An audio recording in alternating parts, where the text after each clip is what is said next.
charity is built off the back of my own journey, so I have walked a long journey. I built mine 8 years ago, just with me and another friend who was a qualified carpenter. It took us 5 weeks to build, and then I had 3 weeks to move out of my rental house. I had no idea where I was going, but I had a house.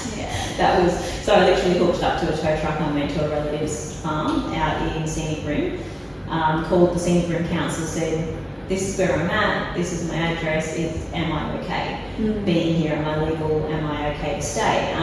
The Scenic Rim Council basically said, look, as long as you don't get any noise complaints or smell complaints, you're fine. I was in the middle of 250 acres.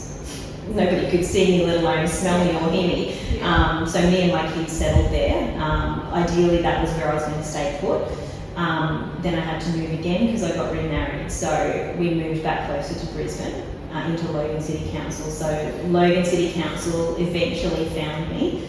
Apparently I got dogged in the day I moved to the property because the owner had bad blood with the neighbours. It took Logan City Council a year to actually notify me that I'd been, red flagged as such. But they were brilliant. They said to me, well, you've got 6 months to move. So it took me less than 6 months to find a new place to move my tiny home. Then I went to Brisbane City Council. I was outside of their parameters where I parked. So I ended up moving into a relative's house at the time that was available. Brisbane City Council is the only one who has very clear guidelines. Logan City Council pretty much bans anybody from living in a caravan as such, long term. Right. So there are fairly clear regulations around most city councils now. They actually have a page normally about frequently asked questions, tiny homes. So if you go onto any council website, there's usually a really clear guideline because they are becoming more popular.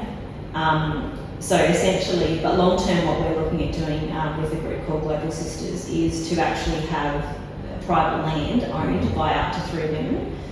So our way around it is to say, okay, well, this block of land is owned by three people as a community body corp.